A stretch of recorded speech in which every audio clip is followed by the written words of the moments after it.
인사드리겠습니다. 상위권에 가장 잘 어울리는 수업, 정상으로 가는 수학의 문, 문승환입니다. 반갑습니다. 일단 제가 이 자리를 위해서 준비한 내용은 일단 첫 번째로는 제가 어떻게 예비고일 이제 기간 동안 수업을 진행할 것인가에 대해서 먼저 말씀을 드릴 거고요. 그 다음에는 제가 이제 목동 내신 수학을 조금 분석을 해왔습니다. 그래서 제가 맡은 학교는 진명여고, 한가람고, 대일고 이렇게 맡았거든요. 세 학교들의 이번 내신 특성에 대해서 가볍게 언급을 해드리고 마무리 짓도록 하겠습니다. 일단은 제 자료를 보시면 앞에 수강 후기를 실어놨어요. 제가 이렇게 저렇게 말하는 건 아무래도 제 주관적인 의견이 될 수가 있겠죠. 아무래도 수업을 듣는 학생들이 직접 어떠한 생각을 가지고 있는가, 수업을 들었을 때 어떤 점이 좋았고 어떤 점이 조금 아쉬웠는가에 대해서 학생들의 눈으로 보는 게 조금 객관적일 것 같아서 초반에 수강 후기를 조금 실어드렸으니까요. 혹시나 제 앞에서 하는 내용들이 조금 지루하시다면 그쪽 내용도 한번 읽어보시면 될 것 같습니다. 네, 그러면 시작하도록 하겠습니다. 예, 제가 맡게 된 반은 예비고일 스카이반인데 그 반이 어떻게 진행되는지 이제 소개를 시켜드리도록 하겠습니다. 아까 원장님께서도 말씀하셨듯이 이번 예비고일 기간 동안 수원과 수투를 공부하는 것이 굉장히 중요합니다. 그래서 실제로도 그것을 반영을 해서요, 수원, 수투 수업을 진행하게 될 겁니다. 조금 더 자세하게 말씀을 드리자면 일단은 11월 다음 주 토요일에 저 같은 경우에는 개강을 합니다. 그래서 11월에서 12월 중순까지 거쳐서 수학2 수업을 진행하게 될 거고요. 그 다음 수학2가 끝나는 대로 수학1 수업을 1월 말까지 진행을 하게 될 예정입니다. 그 다음에 2월이 되면 수학3 수업이 들어갈 건데요. 아무래도 그래도 좀 불안하시겠죠. 아무래도 수원 수투를 해야 된다는 건 아는데 당장 다음 학기가 수학3이라서 2월에 시작하면 너무 늦는 게 아니냐라는 불안감이 있으실 수도 있을 것 같아서 1월 특강으로 수학3 수업을 이렇게 배치를 해놨습니다. 그래서 저 특강 때에는 수학3 전반적인 단원에 대해서 첫 단원부터 끝 단원까지 빠짐없이 다 다룰 예정이고요. 그럼 2월에 대해서 정규반에서는 시험에 조금 더 자주 나오고 학생들이 어려워하는 그런 단원들을 중심으로 수업을 하게 될 예정입니다. 그 다음에 2월 특강으로 수학하 수업까지 이렇게 진행이 될 예정입니다. 저 같은 경우에는 고3 수업을 맡지 않고 있습니다. 그래서 제가 만약에 반을 이제 맡게 되면, 예비고일 이제 반에 맡겨주시면, 고등학교 2학년 2학기 내신 대비까지 제가 수업을 하게 될 겁니다. 그리고 2학년이 종료되는 그 겨울방학 때부터는 우리가 흔히 고3이라고 하죠. 그래서 고3을 담당하시는 선생님께 이렇게 넘어가게 될 것이다 라고 생각해 주시면 될 것 같습니다. 그래서 각 일정마다 이렇게 수업이 진행된다라고 참고해 주시면 좋을 것 같고요. 그 다음에 조금 특징을 말씀드리자면 학기 중에는 내신 대비가 이루어질 수밖에 당연히 없고요. 그 다음에 방학 때를 살펴보시면 그 다음 학기 내신 대비 과목을 진행을 합니다. 예를 들어서 1학년 2학기 때는 수학하 내신 대비가 이루어지잖아요. 그래서 1학년 여름방학 때 수학하를 정규반에서 제가 수업을 진행을 하게 될 겁니다. 이렇게 배치한 이유에는 크게 두 가지가 있는데요. 일단 첫 번째로는 상위권을 조금 목표로 한 학생일수록 이제 실제 시험 날짜가 다가오면 아무래도 암기 과목에 조금 더 치중을 해야 되잖아요. 그러다 보니까 수학 같은 경우에는 사실 조금 일찍 마무리를 해야 되는 그런 필요성이 조금 있습니다. 그래서 조금 일찍 마무리를 하기 위해서 그 전인 방학 때부터 조금 내신과 관련된 수업이 진행된다라고 생각을 해주시면 될 것 같고요. 그다음 두 번째 이유는 뭐 특강에 배치를 할 수도 있겠지만 왜 정규반에 배치를 했느냐? 정규반에 배치를 해야 아무래도 특강보다는 조금 더 제가 케어를 해주고 조금 더 신경을 쓸 수가 있더라고요. 물론 어느 수업이나 최선을 다하려고 노력을 하지만 아무래도 정규반에 조금 더 마음이 가고 하나라도 더 보여주려고 하고 그런 게 조금 있는 것 같아서 정규반에 일단 이렇게 배치를 하게 되었습니다.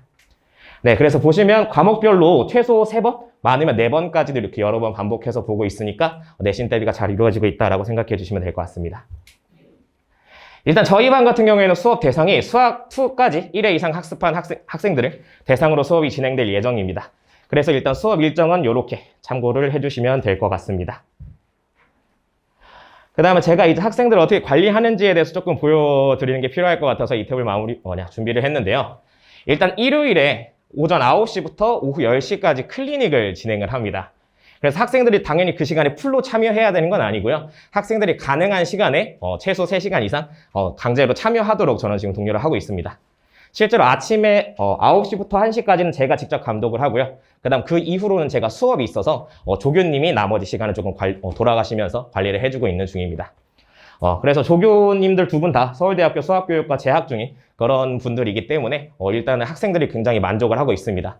아무래도 저와의 나이 차이보다 나이 차이도 조금 덜 나서 더 친숙하게 느끼기도 하고요. 그 다음에 뭐 보시면 알겠지만 서울대학교 수학교육과다 보니까 수학도 굉장히 잘해서 학생들이 질문하는 데에도 거부감 같은 것도 없고요. 네. 그다음 오른쪽 사진을 보시면 제가 실제 클리닉을 관리하는 엑셀 표입니다. 일부를 지금 따온 건데요. 지금 보시면 왼쪽에 세 번째 줄이 도착 시간 이렇게 제가 직전 수업일에 예를 들어서 일요일에 제가 클리닉을 하니까 예비고일 같은 경우에는 직전 수업일이 토요일이잖아요. 토요일에 귀가를 하기 전에 제가 클리닉 몇 시에 올 거야 이렇게 물어봐서 시간 조사를 합니다. 그래서 도착 예적 시간을 적어놓고 실제로 도착한 시간을 적어놓고 귀가하는 시간까지 이렇게 적으면서 클리닉은 관리를 하고 있는 중입니다. 그 다음에 이 사진 같은 경우에는 제가 이제 과제 검사를 하는 엑셀 파일의 일부를 사진을 찍어 온 건데요. 과제 어떤 문제집을 사용하고 있고 그래서 그 문제집을 얼마나 숙제를 해올 것인가 그리고 실제로 얼마나 했는가 이런 식으로 관리를 지금 하고 있는 중입니다. 그 다음에 마지막 이 표 같은 경우에는 성적 관리하는 표입니다. 저희 반 같은 경우에는 거의 매 시간 테스트를 진행하고 있는 중인데요. 그래서 이렇게 엑셀 파일로 만들어놔서 자동으로 점수 입력이 되게 이렇게 엑셀 파일로 관리하는 중이고요. 이거 참고해서 나중에 뭐 시험을 오답률 높은 문제로만 다시 시험을 구성을 하기도 하고요. 이런 식으로 오답 관리를 조금 하고 있는 중입니다. 네, 더 자세한 내용은 여기 브로셔를 참고하시면 될 것 같고요.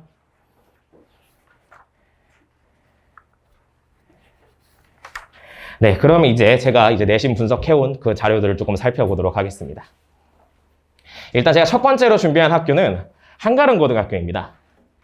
네, 그래서 한가름고등학교 자료를 조금 보시면 일단은 이번 가장 최신 시험을 보여드리는 게 제일 좋을 것 같아서 이번 2학기 중간고사 1학년 시험지를 가져와서 그것을 분석한 내용들을 보여드리도록 하겠습니다. 일단 문항 구성 같은 경우에는 객관식이 13문제, 단답형이 5문제, 서술형이 2문제가 나왔습니다. 그래서 객관식의 문항수가 상대적으로 좀 적고 단답형과 서술형 문제가 조금 많은 편입니다. 그리고 특히나 서술형 2문제가 각각 10점입니다. 그래서 배점이 굉장히 높은 편이었다고 볼 수가 있겠죠. 그래서 서술형에 충분한 시간을 투자하는 그런 전략이 조금 필요했던 시험이라고 볼 수가 있습니다.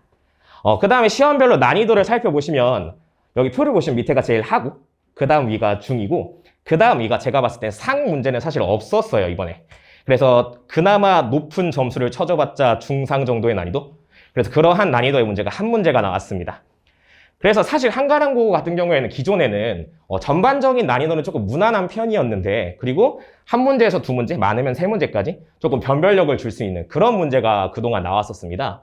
근데 올해 왜 그런지 모르겠는데 이번 중간고사 때 그런 문제가 아예 빠졌어요. 그런 문제가 아예 빠지고 진짜 전반적으로 시험 난이도가 굉장히 평이하게 나왔습니다. 그래서 실제로 이번 1학년 기준 100점도 2명인가 있는 걸로 알고 있고요. 자랑을 하자면 그 중에 한 명이 저희 반 학생입니다. 네. 그 다음에 99점 몇 이렇게 0점 몇 점 깎인 학생들도 있고 그런 식으로 이번 시험이 되게 쉽게 나왔다라는 걸 확인을 좀 할 수가 있습니다. 단원별 문항을 조금 더 살펴보자면 이번에 한가람고 같은 경우에 시험 범위가 수학하의 집합부터 합성함수까지 나왔어요. 보통 합성함수와 역함수가 같이 나오는데 뒷파트인 역함수는 빠지고 합성함수가 시험 문제로 이렇게 나왔습니다. 그래서 각 단원별로 문항수가 이렇게 되는데 지금 살펴보시면 알겠지만 원래는 집합이나 함수 등에서 고난도 문제가 자주 출제되는데 이번에 고난도 문제가 없었다고 했죠. 그래서 고난도 문제가 나오지 않아서 조금 아쉬운 편이었고요. 그 다음에 단원 간의 비율을 살펴봐도 초반 단원에 해당하는 집합과 명제에 조금 많은 문제가 할애되었음을 확인할 수 있을 겁니다. 그래서 만약에 한가람고에 진학을 하게 되면 내신 준비를 어떻게 해야 되느냐. 일단은 그래서 두 가지 케이스를 다 생각을 해야 될 것 같아요. 첫 번째는 만약에 기존과 같이 전반적인 난이도가 평이하나 어려운 문제가 변별력이 있는 그런 문제가 추가되어서 시험에 나올 경우에는 그런 까다로운 문제들이 아이디어도 어렵고 사실 계산하기도 조금 오래 걸리는 그러한 문제들이 조금 출제가 됐었거든요. 그런데 그런 문제에 너무 매몰되다 보면 이제 다른 문제를 충분히 풀 수 있는데 시간이 부족해지는 그런 현상이 발생할 수가 있겠죠. 그래서 상대적으로 손쉽게 풀 수 있는 문제들을 조금 빠르고 정확하게 좀 일찍 풀어내고 그 다음에 시간 확보를 해서 그 어려운 문제를 풀어내는 그러한 전략을 연습하는 것이 필요할 것 같습니다. 그런데 만약에 그것이 아니라 이번 2학기 중간고사 때처럼 변별력이 문제가 없는 그러한 난이도로 출제될 경우에는 아무래도 대부분 필수 유형들이 출제가 됐거든요. 그래서 필수 유형들을 빠르고 정확하게 해결할 수 있는 능력이 필요할 것 같아요. 그래서 그것을 대비하기 위해서 여러 번 반복 학습하는 것도 필요할 것 같고 그 다음에 단순히 문제 풀고 그냥 넘어가고 그런 것이 아니라 다양한 한 유형의 문제를 다양하게 풀 수 있는 그러한 능력을 배양하는 게 더 중요할 것 같습니다. 그리고 일단은 어떻게 출제되던 간에 공통적으로 일단 전략은 서술형 배점이 높기 때문에 적절한 시간 관리를 하는 것은 필수라고 생각이 듭니다. 넘어가기 전에 사실 되게 근거는 적은 얘기긴 한데 제 추측이라고 해야 될까요? 제 뇌피셜이라고 해야 될까요? 그것을 조금 말씀을 드리면 아마 내년에도 한가람은 물론 기말고사 나와봐야 알겠지만요. 내년에도 이 정도 수준을 유지하지 않을까라고 생각을 합니다. 왜냐면 이제 한가람 고등학교가 일반고로 전환이 되죠. 그러다 보니까 아마 그거에 맞춰서 난이도 조절을 하고 있는 중이 아닐까라고 조심스럽게 조금 예측을 하고 있는 중입니다. 그래서 다시 한번 말씀드리지만 기말고사가 일단 봐야 알겠지만 아마 기존의 추세가 유지될 수도 있다는 점 참고해 주시면 좋을 것 같습니다. 그 다음 두 번째 학교는 진명여고입니다. 일단 문항 구성을 살펴보시면 객관식이 16문제, 서술형이 6문제가 나왔습니다. 앞에 있던 한가람 고등학교와 다르게 단답형 문제는 안 나왔고요. 대신 서술형 문제가 조금 늘어난 것을 확인할 수가 있습니다. 근데 아까 같은 경우에는 서술형 문제가 한 문제당 10점이라는 좀 높은 점수가 배치가 되었잖아요. 근데 지금 같은 경우에 여기 진명여고를 살펴보시면 객관식과 서술형 간의 점수 차이가 크지 않은 걸 확인할 수 있습니다. 서술형이 총 30점인데 6문제니까 평균이 5점이잖아요. 그리고 객관식 같은 경우에는 70점인데 16문제니까 4점 얼마 정도가 됩니다. 그래서 점수 간 격차가 그렇게 크지 않구나 라는 것도 확인을 조금 할 수가 있고요. 난이도 같은 걸 살펴보시면 아까 한가람 같은 경우에는 높은 난이도의 문제가 출제가 되지 않았었습니다. 그런데 이번 진명여고 같은 경우를 살펴보시면 상 문제도 4문제나 출제되는 꽤 어려운 문제가 많이 출제되는 그러한 경향을 보였다라고 볼 수가 있습니다. 그리고 그 어려운 문제에 해당하는 상 난이도에 해당하는 문제들이 계산이 어려운 문제들도 있었고 혹은 아이디어를 떠올리기 어려운 문제들도 있었습니다. 그래서 일단 단원별 구성을 살펴보시면 아까 한가람과 조금은 다르게 단원별로 조금 고르게 이렇게 분포되었다는 걸 확인할 수가 있습니다. 절대부등식 한 문제밖에 없지 않냐라고 생각하실 수도 있는데 절대부등식을 물론 분리해서 보기도 하는데 명제에 포함시켜서 그냥 한 단원으로 보기도 해요. 그러니까 만약에 한 단원으로 생각을 해서 8문제라고 보시면 꽤 고르게 분포되어 있다는 걸 확인할 수가 있습니다. 따라서 만약에 진명여고에 진학을 할 예정이신 그러한 학생들 같은 경우에는 전반적으로 시험의 난이도가 꽤 있는 편이기 때문에 그것에 맞춰서 대비하는 게 중요하겠죠. 그렇기 때문에 하에서 중난이도의 문제 같은 경우에는 아까랑 굉장히 유사한 것 같아요. 반복학습과 다양한 풀이를 연습함을 통해서 실제 시험 상황에서 빠르고 정확하게 풀고 넘어갈 수 있는 연습을 하는 게 중요할 것 같고요. 상난이도 같은 경우에는 아까 말씀드렸다시피 아이디어가 어려운 문제도 나왔고 혹은 그냥 단순하게 계산이 오래 걸리는 그러니까 풀이가 굉장히 길어지는 그런 문제들도 나왔습니다. 그렇기 때문에 어려운 문제를 맞닥뜨렸을 때 평소에 공부할 때 어려운 문제를 맞닥뜨렸을 때 이건 출제 안 될 것 같은데 하면서 이렇게 편식하는 것이 아닌 고루고루 다 어려운 문제더라도 푸는 그러한 습관이 필요할 것 같습니다. 네, 마지막 대일고등학교 살펴보도록 하겠습니다.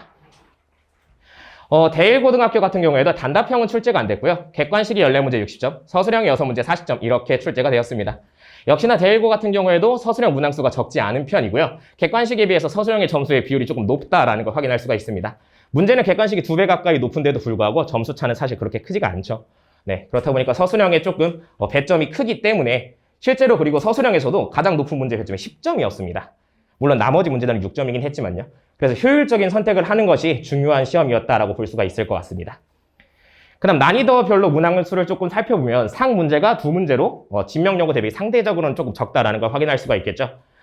상 난이도 2문제 중에서 한 문제는 그냥 정말로 많이 어려웠고요. 나머지 한 문제는 앞에 문제에 비해서 상대적으로는 쉬웠지만 시간을 많이 잡아먹는 유형이 출제가 되었습니다. 그리고 그 상대적으로 쉬웠던 문제가 바로 서술형 10점짜리 문제, 아까 언급드렸던 그 문제에 해당하고요. 따라서 두 문제에 너무나 과도한 시간을 투자할 경우에 비효율적인 선택이 될 수가 있겠죠. 아까도 말씀드렸다시피 풀 수 있는 문제를 빠르게 풀고 넘어가야 되는데 그 두 문제에 매몰돼 버리면 다른 문제를 풀 수 있는 시간 확보가 조금 어려워지겠죠. 그 다음에 단원별로 이제 문항 구성을 살펴보시면 역시나 단원별로 조금 고르게 문제가 출제가 된 편이고요. 그 다음 명제 단원의 문제 난이도가 조금 아쉬운 편이었습니다. 아무래도 명제도 조금 다양하게 문제를 낼 수 있는 아무래도 명제라는 게 수학에 조금 기본이 되는 그런 단원의 내용이거든요. 그래서 얼마든지 다른 단원과 엮어서 조금 어려운 문제가 출제될 수 있는데도 불구하고 상 난이도의 문제가 출제가 안 돼서 조금은 아쉬운 조금 그런 시험이었습니다. 그래서 일단 중간고사 대비 학습 전략을 말씀을 드리자면 대일고는 목동권 학교들 중에서도 내신 문제가 사실 많이 무난한 편에 속하는 학교입니다. 따라서 상난이도 문제를 제외하고는 나머지 문제들은 사실 다 맞추겠다는 각오로 임해야 조금 시험에서 어느 정도 등수를 조금 뽑아낼 수 있을 것 같아요. 그리고 혹시나 상위권을 목표로 하는 학생들이라면 이 상난이도 문제들조차 다 해결하려고 조금 하는 게 필요할 것 같아요. 왜냐 아까 초반에 말씀드렸다시피 전반적인 시험 난이도가 좀 무난한 편이니까요. 그렇게 해서 상난이도 문제들도 대비를 하는 것이 중요할 것 같고요. 근데 이 상난이도의 문제들조차 뭐랄까요? 굉장히 엄청난 창의력을 요구하는 완전 새로운 형태의 유형인 것이 아니라 사실 문제집에서 볼 수 있는 그러한 어려운 난이도의 문제들이었거든요. 그렇기 때문에 1등급을 목표로 하는 학생들이라면요. 역시나 상난이도의 문제들도 다 맞추는 것을 목표로 하는 것이 꼭 필요할 것 같습니다. 네, 제가 준비한 것은 여기까지고요. 네, 이것으로 제가 준비한 것을 마치도록 하겠습니다. 감사합니다.